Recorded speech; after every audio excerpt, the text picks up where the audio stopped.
경건한 예배를 위하여 핸드폰 전원을 끄거나 진동으로 해주시기 바랍니다. 다 함께 일어나셔서 성령과 진리로 부활 후 여섯째 주일이자 가정주일이자 성찬주일 예배를 하나님께 드리시겠습니다. 예수께서 그리스도이심을 믿는 자마다 하나님께로부터 난 자니 또한 낳으신 이를 사랑하는 자마다 그에게서 난 자를 사랑하느니라. 우리가 하나님을 사랑하고 그의 계명들을 지킬 때에 이로써 우리가 하나님의 자녀를 사랑하는 줄을 아느니라. 하나님을 사랑하는 것은 이것이니 우리가 그의 계명들을 지키는 것이라. 그의 계명들은 무거운 것이 아니로다. 무릇 하나님께로부터 난 자마다 세상을 이기느니라. 세상을 이기는 승리는 이것이니 우리의 믿음이니라. 아멘.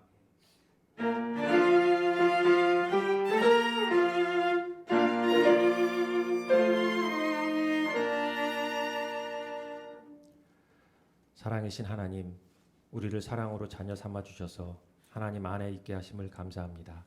세상은 악하고 우리는 두려움이 많지만 강하고 담대하라고 힘을 불어넣어 주시는 하나님이 계시니 얼마나 든든한지 모릅니다. 세상을 이길 수 있는 이런 귀한 믿음을 주심을 감사합니다. 예수 그리스도의 부활을 통해 영생의 소망을 갖게 하시고 그리스도 예수의 마음을 품어 비움과 낮아짐에 케노시스의 삶을 실천할 수 있는 용기를 주심을 감사합니다. 오늘은 가정의 달을 맞아 가정주일 예배와 성찬주일 예배의 자리로 불러주심을 감사합니다. 가정을 통해 하나님의 마음을 느끼고 이웃을 사랑하며 열방을 향해 나아갈 수 있게 하심을 감사합니다. 맡겨주신 자녀들에게는 믿음 생활에 좋은 본이 되게 하셔서 자녀들 또한 몸과 마음과 영혼이 건강한 자녀로 성장할 수 있게 도와주시옵소서. 무슨 일을 하든지 하나님을 잊지 않고 하나님의 뜻을 우선할 줄 아는 지혜가 떠나지 않게 하시옵소서. 늘 깨어서 기도하는 가운데 죄에서 멀어지고 아름답게 하나님께 쓰임받는 복된 인생이 되게 하옵소서. 예배 내내 성령 하나님 임재하셔서 정성으로 드리는 예배를 기쁘게 받아주시고 여러 가지 이유로 오늘 이 자리에 함께하지 못하는 지체들과도 성령 하나님이 함께하셔서 하나님의 마음을 느낄 수 있게 하옵소서. 예수님의 이름으로 기도드립니다. 아멘.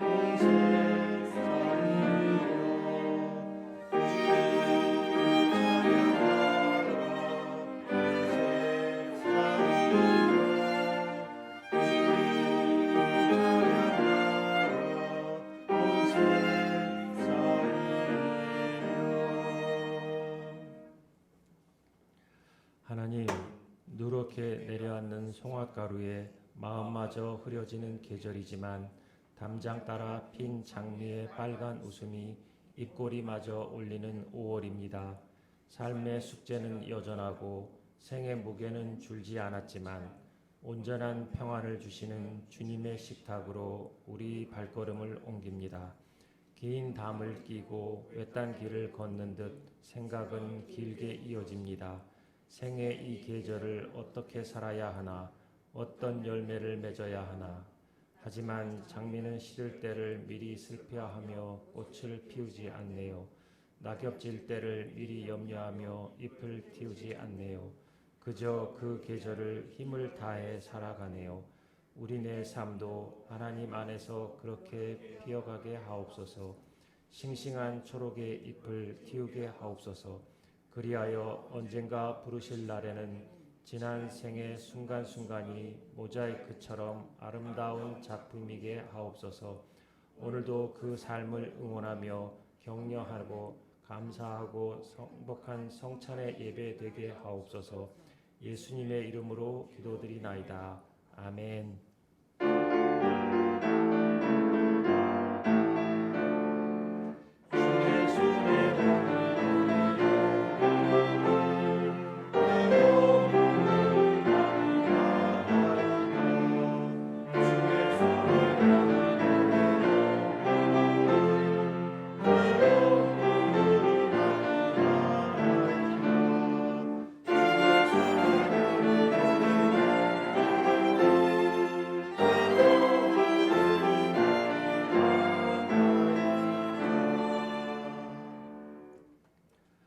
우리는 지금 주님의 거룩한 식탁에 참여하기에 앞서 우리의 허물을 하나님 앞에 고백합니다.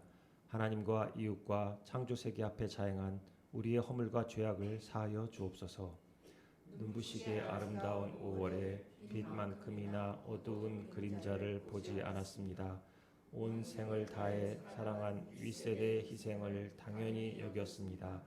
넘치는 행복과 웃음소리에 울고 있는 이들의 흐느낌을 듣지 못했습니다. 아, 이렇게 우리는 너무나도 우리 자신에 집중된 사람들이었습니다. 주님, 이런 우리 삶을 긍휼히 여겨 주옵소서.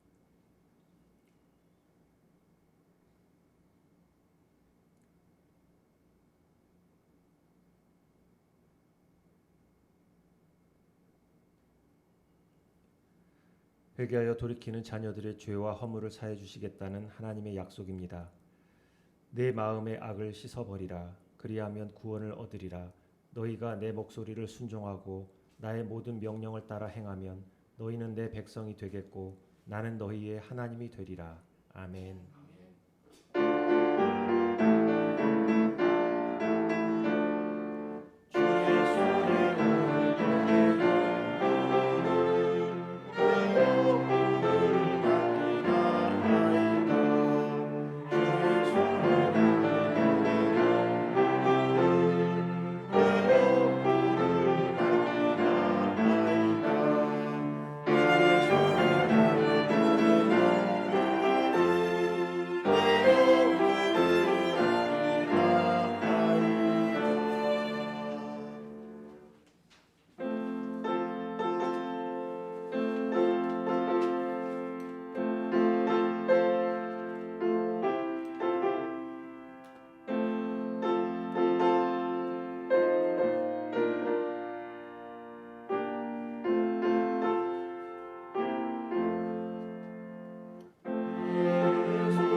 하나님 아버지 감사합니다. 오늘 이 자리에 하나님께서 저희를 불러주시고 함께 예배드릴 수 있게 하여 주시니 감사합니다. 오모른 공동체가 하나님 앞에서 자녀된 바로 하나님 이 가정의 달 하나님 앞에 더 마음을 열고 나아갑니다. 저희들을 자녀로 삼아주신 주님 감사합니다. 우리가 말씀 앞에 놓일 수 있도록 저희들을 깨워주시니 감사합니다. 하나님 걸음을 옮겨 이 자리에 함께 할 수 있게 해주시니 그 마음 주신 것 감사합니다. 여러 가지 일들로 사정으로 이 자리에 함께 할 수 없는 그런 지체들이 있습니다. 그들이 어디에 있든지 하나님의 사랑을 듣고 보고 배우는 시간 될 수 있도록 성령님께서 함께하여 주시옵소서. 하나님, 이 땅을 비롯하여 세상이 하나님 많이 주님의 도움이 필요한 것 같습니다. 우리가 다 알 수 없는 이 세상의 이치 속에 예수 그리스도만이 우리의 참 진리 되게 하시고 날마다 선명하게 저희에게 하나님 필요한 영육간의 양식이 되어 주시길 기도합니다. 예수 그리스도의 그 십자가의 부활이 어찌 우리의 삶을 바꿀 수 있는지 알게 하시고 우리의 삶이 우리만이 아니라 우리 주변에 있는 사랑하는 자들에게까지도 하나님의 귀한 제자들로서 하나님의 영향을 끼칠 수 있도록 성령님 붙잡아 주십시오. 우리는 하나님 앞에 드릴 것이 없지만 하나님의 사랑하는 마음을 드립니다. 이 시간 두 팔 벌려 찬양을 드립니다. 그리고 귀를 열고 영을 열고 마음을 열어서 주의 말씀을 듣고자 합니다. 성령님 오시옵소서. 성령의 충만함을 덧입게 하여 주시옵소서. 그래서 우리가 우리의 자아를 버리고 예수 그리스도의 몸을 입을 수 있도록 성령님 이 시간을 도와주시길 기도합니다. 하나님, 우리가 기억하고 있는 아이들이 있습니다. 이 아이들 특별히 지켜주시고 늘 도울 자가 있게 하시며 하나님의 말씀을 듣는 귀에 노출될 수 있도록 주님 은혜 내려 주시옵소서. 하나님께서 주신 이 시간들을 가벼이 여기지 말게 하시고 귀하신 하나님의 말씀으로 하나님 저희가 또 한 번 하나님 앞에 감동하게 하옵소서. 감사드리며 예수님의 이름으로 기도합니다.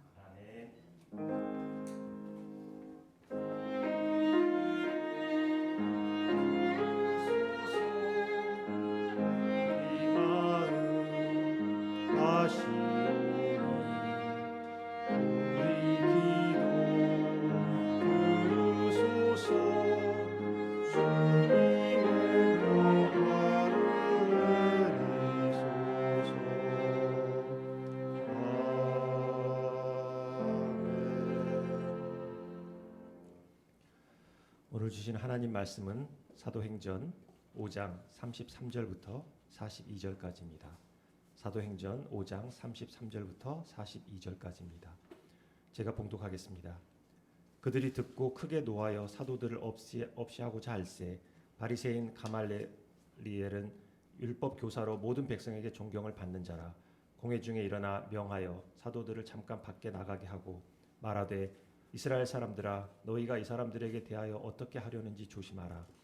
이전에 드다가 일어나 스스로 선전하며 사람이 약 400명이나 따르더니 그가 죽임을 당하며 따르던 모든 사람들이 흩어져 없어졌고 그 후 호적할 때에 갈릴리의 유다가 일어나 백성을 꾀어 따르게 하다가 그도 망한즉 따르던 모든 사람들이 흩어졌느니라. 이제 내가 너희에게 말하노니 이 사람들은 상관하지 말고 버려두라. 이 사상과 이 소행이 사람으로부터 났으면 무너질 것이요 만일 하나님께로부터 났으면 너희가 그들을 무너뜨릴 수 없겠고 도리어 하나님을 대적하는 자가 될까 하노라 하니 그들이 옳게 여겨 사도들을 불러들여 채찍질하며 예수의 이름으로 말하는 것을 금하고 놓으니 사도들은 그 이름을 위하여 능욕받는 일에 합당한 자로 여기심을 기뻐하면서 공회 앞을 떠나니라. 그들이 날마다 성전에 있든지 집에 있든지 예수는 그리스도라고 가르치기와 전도하기를 그치지 아니하니라. 아멘.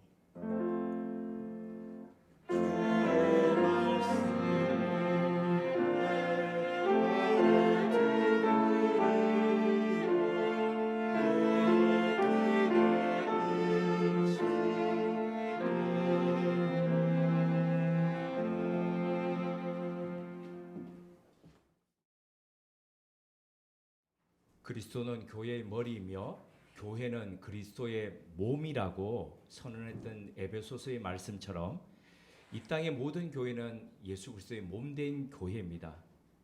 그런데 교회가 예수 그리스도의 몸이라고 해서 교회 안에 아무런 문제도 없고 어려움도 없다는 뜻은 아닙니다.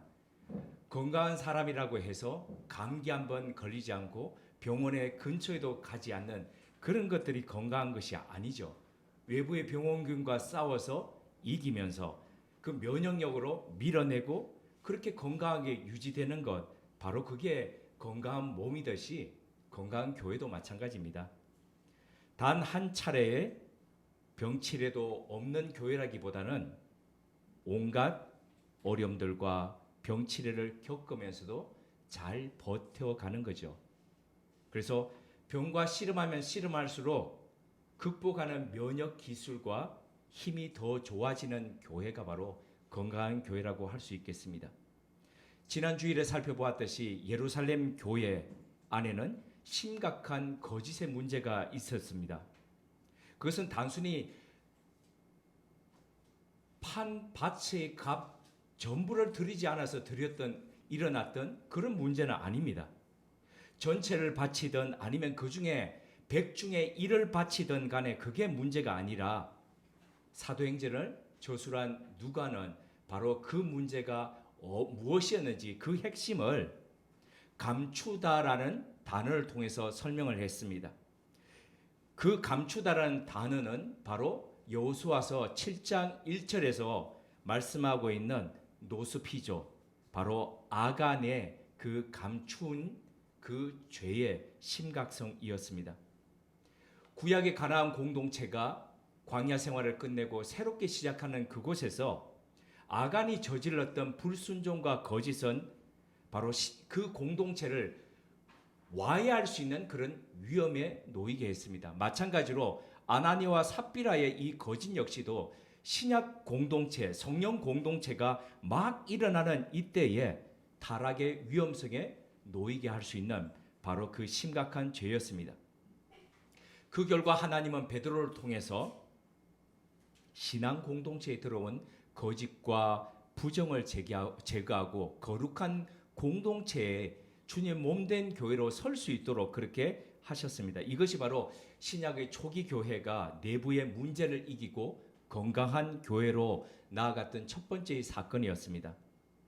이후 사도행전 5장에는 사도들에 의해서 일어났던 수많은 이적과 그리고 그 이적에 이어서 사도들의 능욕 당하는 것, 그리고 옥에 갇혔을 때에 천사가 옥문을 열고 사도들을 끄집어내는 것, 그리고 그렇게 석방시키자 또 나가서 복음을 전하는 것, 그리고 다시 잡혀서 공회에 붙잡혀가서 채찍질 당하고 전도하는 것을 금지당하는 것으로 이어집니다. 자, 이런 가운데서 제자들은 그러한 유혹과 협박에 굴하지 않고 더더욱 기쁘게 예수는 그리스도라는 것을 전하고 가르치는 것을 그치지 않았다, 멈추지 않았다라고 사도행전 5장은 말씀하고 있습니다.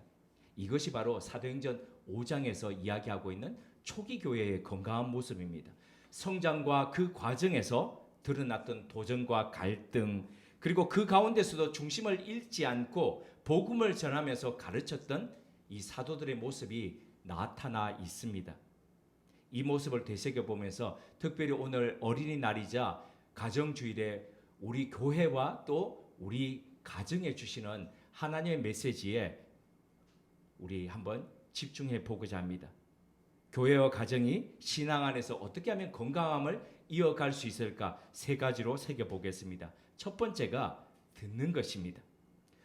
유기체, 그러니까 동물이나 사람이나 이렇게 감각기관을 통해서 외부에 있는 것들을 인식하고 자극을 느끼고 하는 이런 과정들을 이끌어서 지각활동이라고 이야기합니다. 지각을 가능하게 하는 우리의 감각기관이 5개이죠. 그래서 시각, 청각, 후각, 미각, 촉각입니다. 이 중에서 사도행전 5장의 사건은 건강한 교회의 첫 비결을 청각, 바로 듣는 것이라고 말하고 있습니다. 사도행전 5장 17절에서 20절을 제가 봉독하겠습니다.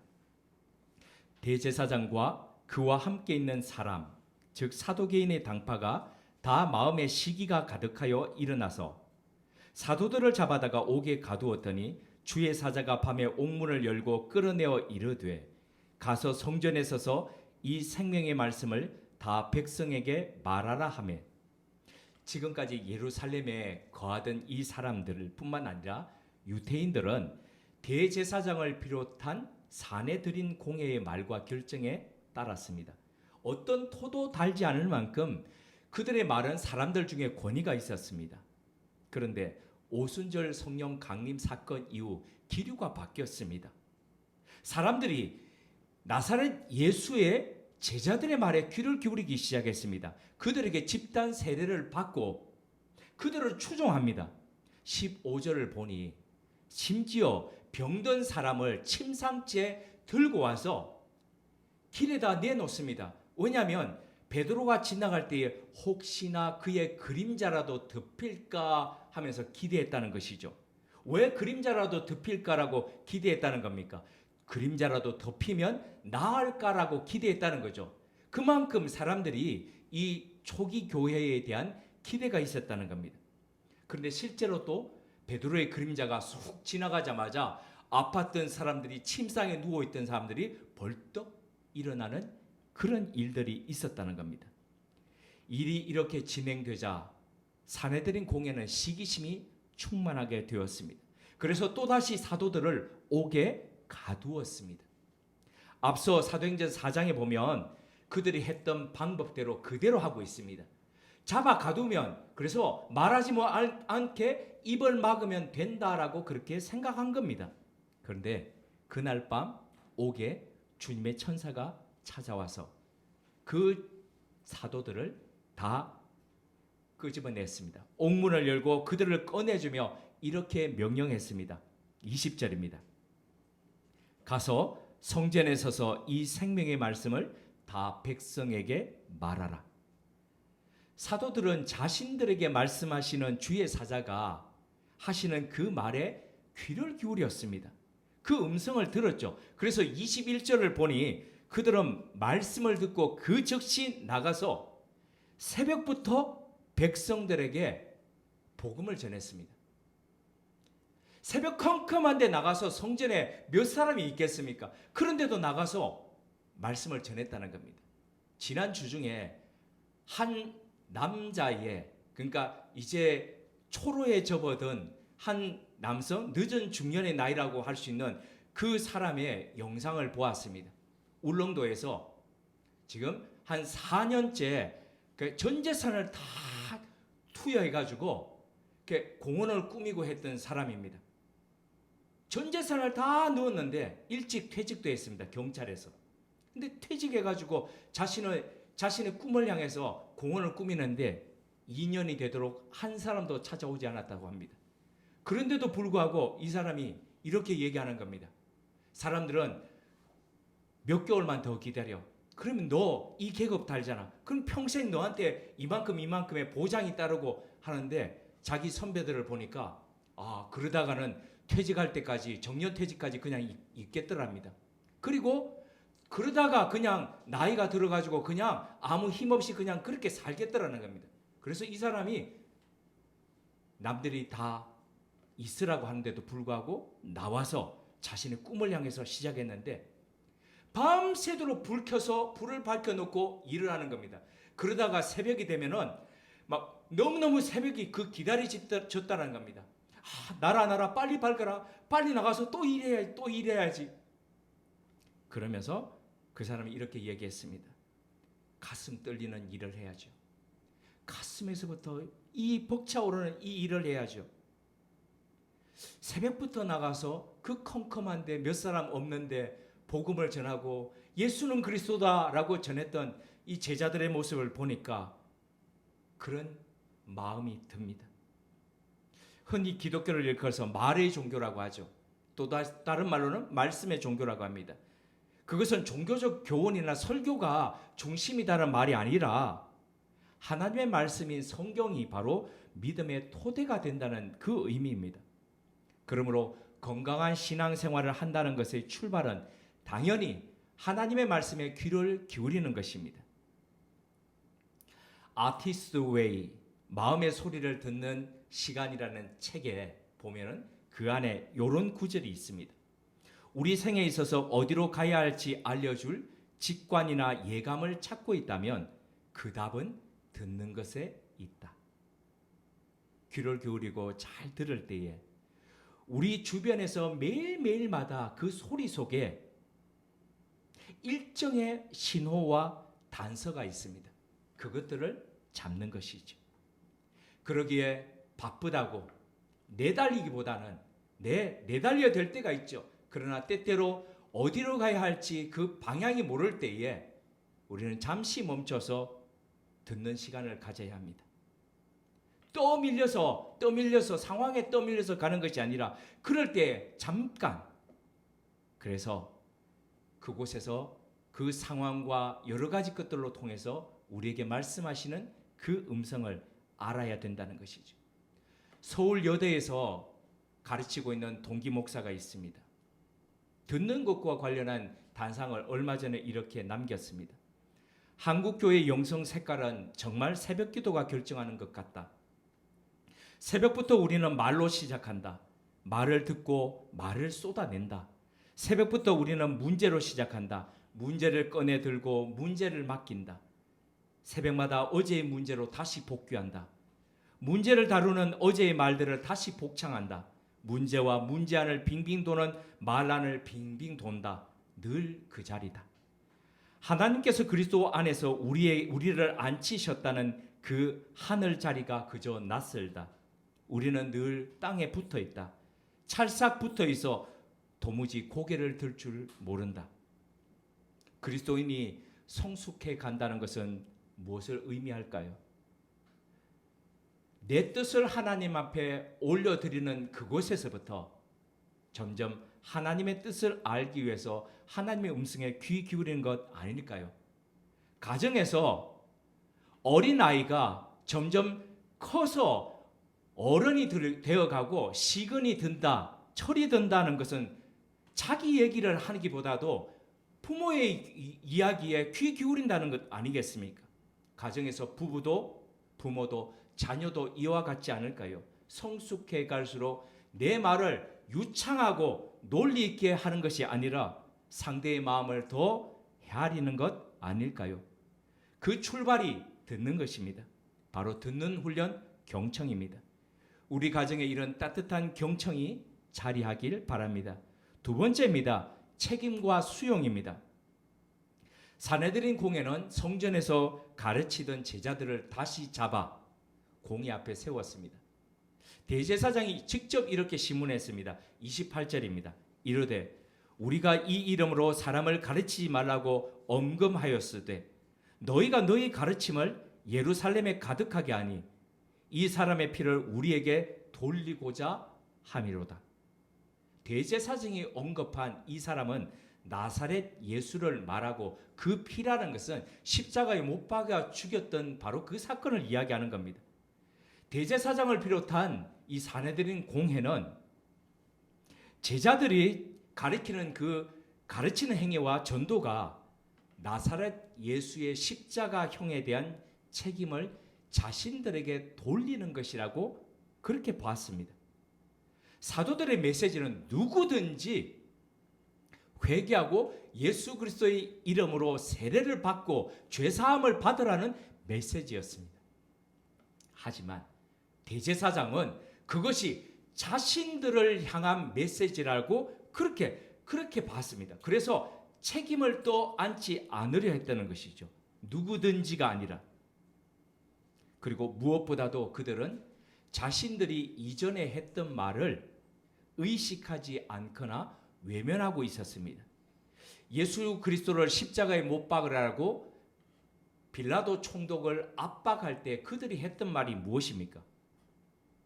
그의 피를 우리와 우리 자손들에게 돌릴지어다라고 했지 않습니까?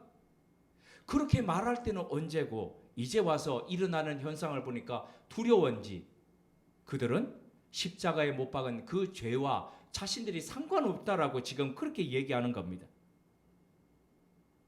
뻔뻔하게 발뺌을 하고 있는 것이죠.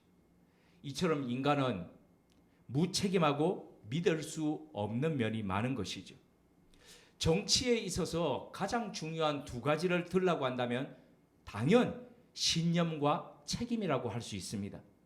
정치에 있어서 신념이라는 것이 내가 왜 정치를 해야 하는가에 대한 해답이라면, 책임은 어떻게 그 신념을 풀어가고 구현해 갈 것인가에 대한 길잡이가 되는 것이죠. 이런 면에서 대제사장을 비롯한 사내들인 공회를 보면 그들은 잘못된 신념을 가지고 있었을 뿐 아니라 책임이라는 것을 모르는 사람들이었습니다. 막스 베버가 직업으로서의 정치라는 책에서 가장 강조했던 것이 바로 책임이지요. 공의회의 이 사람들은 그 어떤 부분에서도 책임을 질 줄 모르고 책임을 지려고도 하지 않는, 그래서 직업으로서 정치를 하면 안 되는 사람들이었습니다. 이런 종교 정치가들의 협박 앞에서 베드로와 사도들은 이렇게 대답했습니다. 29절입니다. 사람보다 하나님께 순종하는 것이 마땅하니라. 순종이라는 이 키워드를 가지고 성경을 보면 사람들은 정확히 딱 두 부류로 나누입니다. 하나님께 순종함으로 복을 받았던 사람과 불순종함으로 심판을 받았던 사람들입니다. 복과 심판의 경계를 나누는 것이 바로 순종이라고 할 수 있는 것이죠. 성경에서 순종에 대해서 말할 때마다 대표적인 예시로 드는 것이 바로 사울 왕의 이야기입니다. 사울 왕이 아말렉과의 전투를 할 때에 선지자 사무엘을 통해서 하나님이 말씀하셨죠. 명료합니다. 그 명령은 한 가지였습니다. 다 진멸하라는 것이었습니다. 그것은 짐승도 마찬가지였습니다. 하지만 사울 왕은 이 명령에 불순종했습니다. 다 불순종한 것은 아닙니다. 약하고 어떤 면에서는 건강하지 않은 짐승은 죽였습니다. 하지만 기름지고 튼튼하고 살찐 짐승들은 살려서 데리고 왔습니다. 그것을 보신 하나님께서 노여워하시면서 사울 왕을 왕으로 세운 것을 내가 슬퍼한다라고 말씀하실 정도였습니다. 그때 사울 왕은 사무엘에게 이렇게 말했습니다. 백성들이 여호와께 제사 드리려고 양들과 소들 중에서 가장 좋은 것을 끌고 왔습니다. 그건 변명할 뿐 아니라 책임을 백성들에게 지우고 있었습니다. 그는 정치가요 통치자로서 책임이 무엇인지를 알지 못하던 왕이었습니다. 이때 사무엘이 신앙에 있어서 지표가 될 만한 가장 중요한 유명한 말씀을 남겼습니다. 순종이 제사보다 낫고 듣는 것이 수양의 기름보다 낫다. 하나님의 명령에는 우리가 알지 못하는 계획과 깊은 뜻이 숨겨져 있습니다. 우리는 그 뜻을 잘 보지 못합니다. 이해하지 못합니다. 그래서 늘 우리 생각대로 하려고 합니다. 사도행전 5장에서 일어나는 일들만 해도 그렇습니다.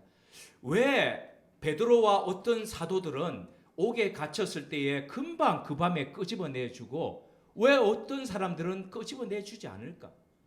왜 어떤 사람들은 그냥 방면되게 하고 어떤 사람은 매 맞고 그렇게 할까? 그리고 조금 뒤에 가면은 이제 스데반 같은 경우에는 돌에 맞아서 죽습니다. 사도 바울도 잡혀서 로마까지 갑니다.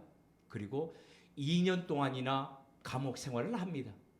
그러다가 참수형을 당합니다. 왜 어떤 사람들은 살림을 받고 어떤 사람들은 일찍 순교를 당하면서 왜 가야 될지 우리는 모릅니다.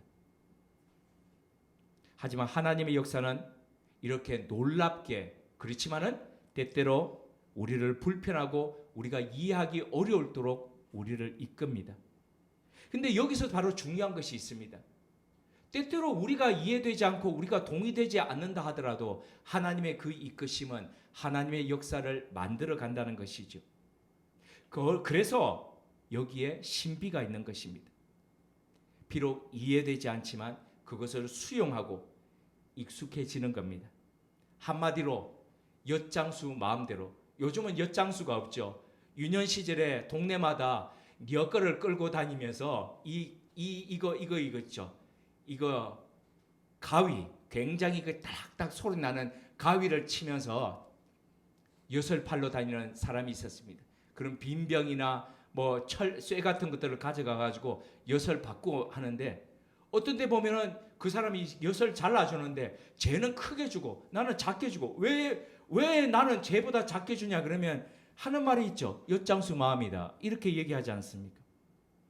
우리에게 일어나는 이 일들 앞에서 우리는 하나님이 인도하시는 그 인도하심에 그렇게 순종하고 순명하면서 가는 것이죠. 이해되지 않는다 하더라도. 이것이 바로 건강한 교회와 그리스도인이 나아갈 순종과 순명입니다. 우리 가정에도 서로가 책임을 다할 뿐 아니라 때로 불편한 하나님의 인도와 일하심 앞에서 순종하며 순명하는 신앙으로 다져가셨으면 합니다. 세 번째입니다. 가르침입니다. 사람보다 하나님께 순종하는 것이 마땅하다며 예수 그리스도를 증거하는 베드로에게 사내들인 공의회의 사람들은 크게 분노했습니다. 근데 그 분노가 어느 정도였냐면, 그 자리에서 베드로를 비롯한 이 사도들을 죽이고자 하는 마음이 들 정도로 분노가 격하게 일어났습니다. 그때 예상치도 못했던 한 사람이 발언을 했습니다. 가말리엘이라는 존경받는 율법 교사였습니다. 이 사람이 누구냐면 나중에 이 사도행전의 뒷부분을 장식하게 되고, 그리고 신약 성경의 2분의 1이나 되는 것을 기록할 사도 바울의 스승이었습니다. 당시 가장 유명한 랍비였던 이 가말리엘은 베드로를 비롯한 제자들과 관련된 이 사건 앞에서 분명한 원칙을 제시했습니다. 그것은 드다와 유다라는 그 반란을 일으켰던 두 사람의 예를 들면서, 만약에 사람이 고안한 일이라면 이것은 곧 사라질 것이다. 하지만 하나님이 일으키신 일이라면 이 일은 계속해서 될 것인데, 만약 하나님이 하신 일이라면 우리가 그것을 규제하면은 우리가 하나님을 방해하는 자가 된다. 사내들인 공회는 랍비 가말리엘의 이 말을 받아들여서 사도들을 방면했습니다. 물론 그냥은 아닙니다. 채찍질해서 때리면서 다시는 이와 같은 도를 가르치지도 말고 전하지도 말라는 엄포를 놓고 난 뒤에 보냈습니다. 이렇게 풀려난 제자들은 나가서 통증을 호소하거나 아니면 원망 섞인 소리를 하거나 하지 않고 곧바로 그 새벽에 나가서 성전에서 가르치기 시작했습니다. 예수는 그리스도다. 그 가르치기를 날마다 위협이 있는 가운데서도 멈추지 않았다라고 합니다. 오늘 우리 사회는 예수를 믿는다는 것 때문에 매를 맞거나 감옥에 갇히지 않습니다. 하지만 예수를 믿는 것이 그다지 좋은 인식으로 다가가지는 않습니다. 직접적이지는 않지만은 영화나 드라마나 아니면 책이나 여러 곳에서 예수 믿는 것, 신앙생활하는 것이 조롱거리가 되고 있습니다. 이런 때에 가말리엘이 했던 그 말을 우리는 다시 새겨볼 필요가 있습니다. 역사 속에 사람들의 관심을 끌었던 수많은 영웅들이 사라져갔습니다. 화려한 불꽃처럼 솟았지만 사그러들었습니다. 심지어 굉장한 카리스마로 수많은 사람들을 추종케 했던 교주들 역시도 그가 죽자 소멸해 갔습니다. 그런데 나사렛 예수를 믿고 따르던 이 신앙은 어떻습니까? 지난 2000년 동안 나사렛에서부터 예루살렘에서부터 그 작은 팔레스타인에서 시작했던 것이 아시아로, 유럽으로, 그리고 아프리카로, 아메리카로, 남미로 돌아갔습니다. 그리고 오늘 바로 우리가 있는 이 땅에도 복음이 전해졌고, 그리고 오늘 우리들에게도 그 복음이 자리하게 되었습니다. 그렇다면 자, 가말리엘이 했던 그 말을 되새겨 본다면 이것은 누가 한 것입니까? 사람이 고안한 것입니까? 아니면 하나님이 하신 일입니까? 답은 명료합니다. 그럼 우리가 진실로 이 복음을 믿고 따르는 사람이라면 우리는 어떤 길을 걸어야 할까요? 그 길을 사도행전 5장 42절은 다음과 같이 알려줍니다. 그들이 날마다 성전에 있든지 집에 있든지 예수는 그리스도라고 가르치기와 전도하기를 그치지 아니하니라. 성전이든 집이든 하는 것은 공적 활동을 하든 사적 활동을 하든 아니면 어디에 있든 이런 말입니다. 제자들은 그들이 어디에 있든지 복음을 가르치기와 전도하기를 멈추지 않았습니다. 2주 동안에 교회를 한 번도 다니지 못한 한 자매가 나왔지요. 오늘은 어버이날이라고 고향에 부모님을 뵈러 가서 다음 주에 다시 오겠다라고 했는데 교회를 한 번도 다녀본 적이 않은 이 친구, 삼촌이 전도해 오셨는데 이 자매를 10년 동안 가르쳤던 교수님하고 통화를 했습니다. 직접적으로 교회 가자라고 얘기를 하지 않았지만 10년 동안 가르치는 동안에 얼마나 말씀에 바탕한 것으로 이 친구에게 영향을 주었을지 이런 부분들이 충분히 느껴졌습니다. 우리가 어디에 있든지 우리가 어떤 모습으로 있든지 간에 우리가 있는 곳에서 복음을 가르치기와 전도하기를 멈추지 말아야 한다라고 말씀은 우리에게 권하고 있습니다.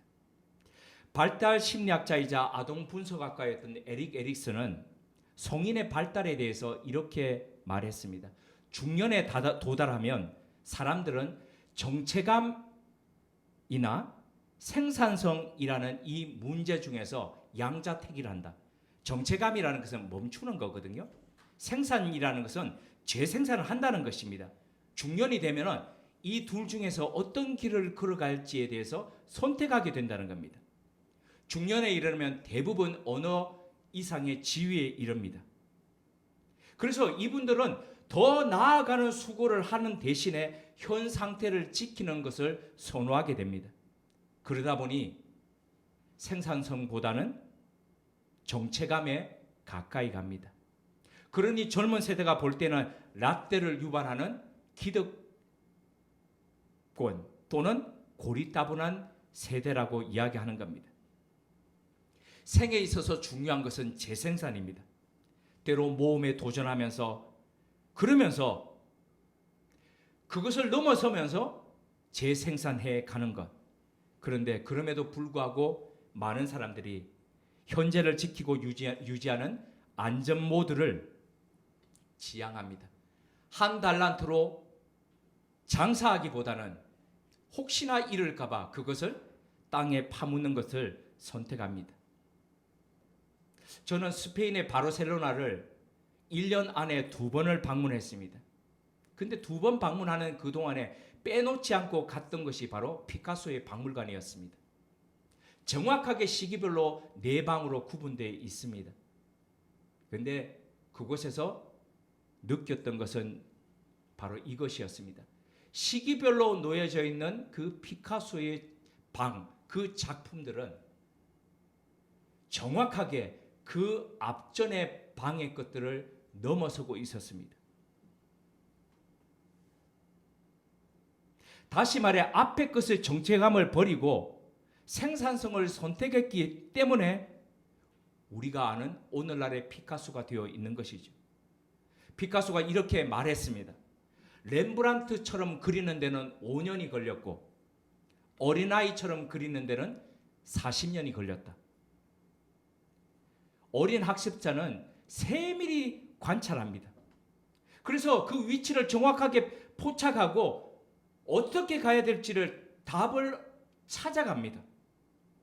알고 있는 것만 고집하지 않습니다.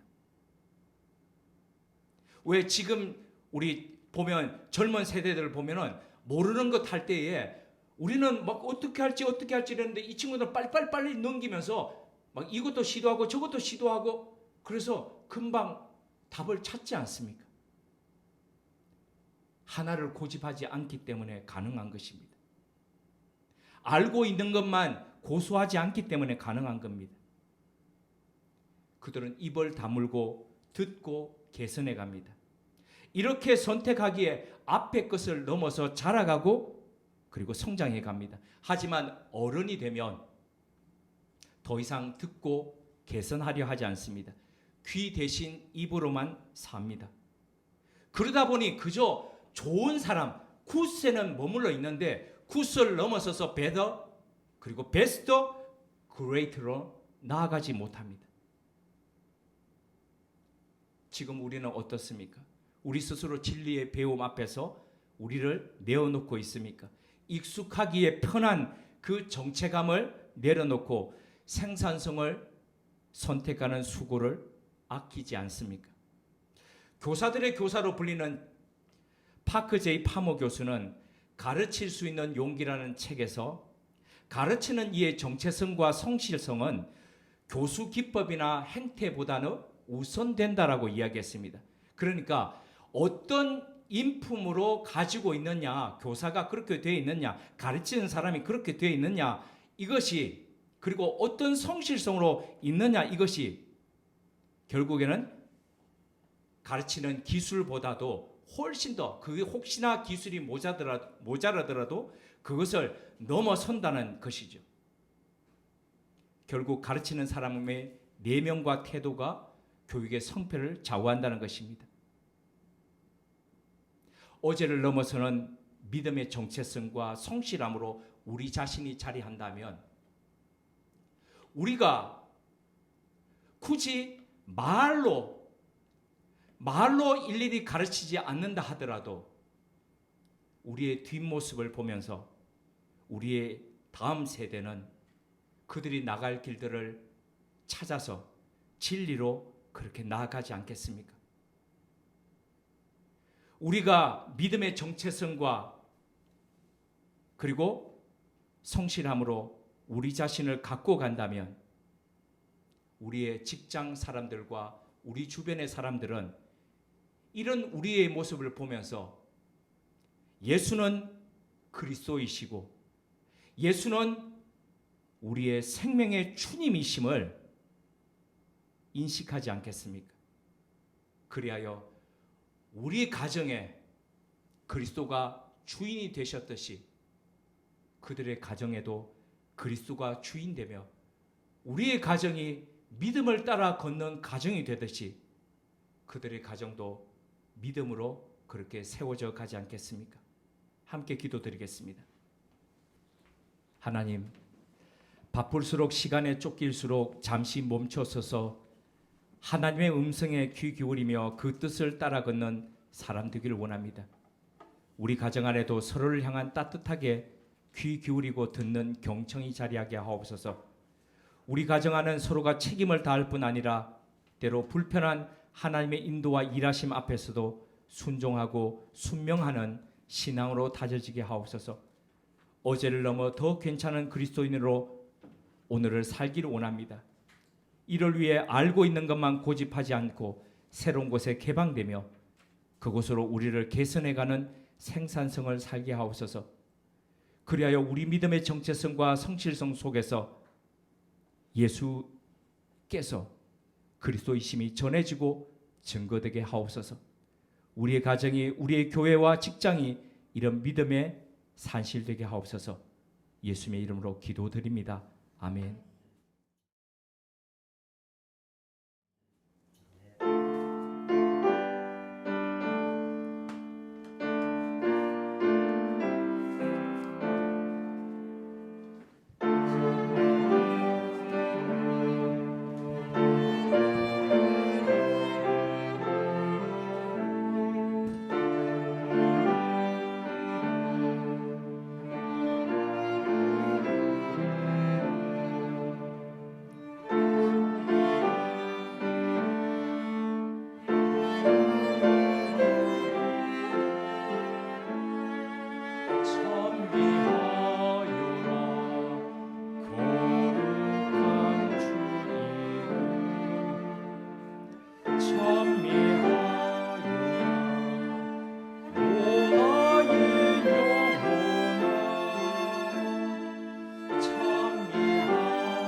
이 식탁은 우리가 예수 그리스도의 몸에 참여하는 초대이며 우리가 나누는 떡과 잔은 주님의 몸과 하나 되는 거룩한 사귐입니다.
주님께서 잡히시던 날 밤에 제자들과 함께 최후의 만찬을 가지셨습니다. 주님께서는 떡을 들어 하늘을 우러러 축사하신 후 떼어 제자들에게 주시며 말씀하셨습니다. 이것은 너희를 위해 찢어지는 바 나의 몸 곧 언약의 몸이다. 받아라 먹으라. 우리 주님의 명령에 따라 주님의 몸된 떡 받는 예식을 가지겠습니다.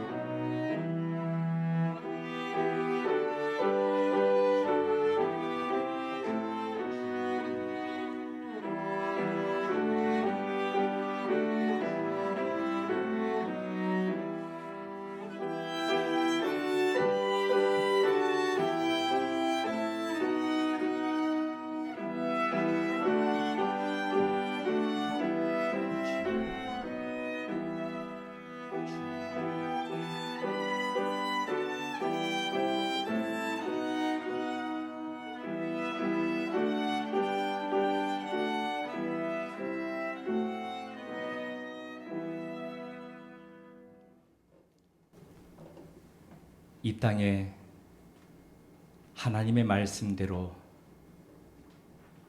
사람의 몸으로 오셨던 주님, 그 몸을 찢어 저희들에게 주셨던 그 주님의 사랑을 오늘 주님의 몸을 대하며 다시 새겨봅니다. 우리도 주님의 말씀을 듣고 그 주님의 말씀을 우리의 온 몸을 다해 살아가는 주님의 몸된 교회, 주님의 몸된 사람 될 수 있도록 이끌어 주옵소서. 예수님 이름으로 기도드립니다. 아멘.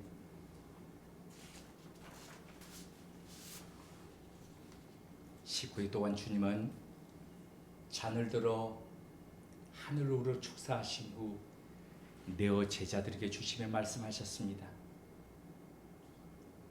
이것은 너희를 위해 흘리는 바 나의 피 곧 언약의 피다. 받아라 마셔라. 우리 주님의 명령에 따라 주님의 피된 잔 받는 예식을 가지겠습니다.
주님은 창조주로서의 책임을 다하시기 위해 이 땅 가운데 오셔서 친히 당신을 찢어 피 흘려 우리를 구해 주셨습니다. 주님, 우리도 이 땅을 주님의 사람으로 살아가는 데 있어서 그 책임이 무엇인지를 새기며 그 책임을 다하는 사람으로 살아가기를 원합니다. 이를 위해 우리가 어디에 있든지 공적인 역할을 하든지 사적 역할을 하든지 우리의 온 삶을 다해 온 생을 다해 예수는 그리스도이심을 전하고 가르치는 삶 살게 하옵소서. 예수님의 이름으로 기도드립니다. 아멘.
오늘 가정주일 말씀을 통해 우리 가정과 교회가 바로 설 수 있게 경청과 순종과 가르침에 관한 귀한 말씀을 주심을 감사합니다. 무슨 일을 하건 아무리 시간이 없는 것 같은 상황에서도 하나님의 말씀에 귀를 기울여 하나님의 뜻을 알고 행하기를 소망합니다. 세상의 잘못된 신념에 사로잡히지 않고 사람보다 하나님께 순종하며 책임 있게 행동하기를 소망합니다. 믿음의 정체성과 성실성을 가지고 때와 장소를 가리지 않고 예수는 하나님과 본체시나 우리를 사랑하셔서 우리를 구원하기 위해 사람의 모습으로 오신 그리스도이심을 선포하고 가르치고 전도하는 일에 담대하게 나아가기를 소망합니다. 이러한 것을 바탕으로 우리 교회와 가정이 하나님의 영이 운행하시고 나아가 세상의 빛과 소금이 되는 터전이 되기를 소망합니다. 성령 하나님이 이끌어 주시고 이루어 주실 것으로 믿고 감사하며 우리에게 주신 것의 일부를 다시 하나님께 정성스럽게 올려드립니다. 예배와 교제와 선교와 후원 등 하나님이 기뻐하시는 일에 귀하게 쓰임받게 하옵소서. 예수님의 이름으로 봉헌 기도드립니다. 아멘. 앞뒤 좌우로 인사를 나누시겠습니다.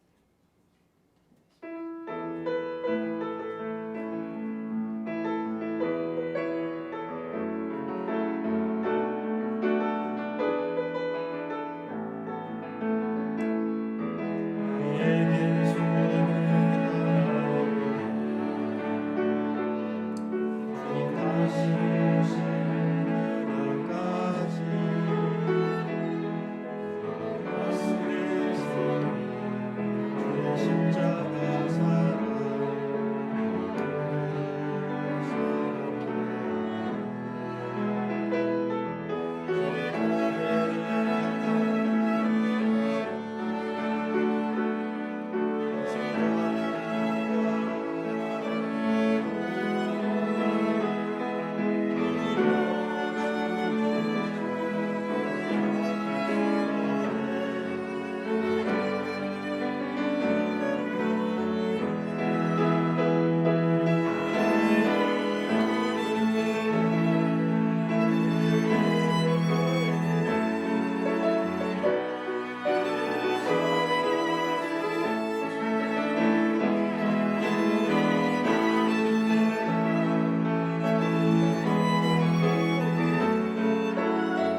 하나님, 우리에게 이런 신앙의 선배들을 주셔서 참 감사합니다. 채찍당하고 능욕당함에도 불구하고 새벽부터 성전에 나가 예수는 그리스도이시다라고 전했던 신앙의 선배들 덕분에 오늘 우리가 이 신앙으로 고백할 수 있음을 주님 고백합니다. 하나님, 이런 윗세대를 주셔서 참 감사합니다. 어렵고 힘들지만 현재의 것들에 안주하지 않고 더 나은 것들을 위해서 몸부림치면서 생산성을 살아갔던 귀한 윗세대들 덕분에 오늘 우리가 이와 같은 안정을 누림을 고백합니다. 그리하기에 하나님, 우리 역시도 이런 선배들, 이런 윗세대들처럼 넘어서서 그 삶들을 살아갈 수 있도록 하나님 이끌어 주옵소서. 우리의 가정이 그런 가정 되게 하시고 우리의 교회가 그런 교회 될 수 있도록 이끌어 주옵소서. 우리 주 예수 그리스도의 은혜와 하나님 우리 아버지의 지극하신 사랑하심과 성령님의 감화하시고 교통케 하시는 역사가 어디에 있든지 예수는 그리스도이심을 당당히 전하는 삶으로 살아가기를 다짐하고 결단하는 주님의 사람들과 우물은 교회 위에, 우리 한 사람 한 사람이 속해 있는 가정 위에, 그리고 앞으로 일굴 가정 가운데 지금부터 영원토록 함께 하시기를 축원하옵나이다. 아멘.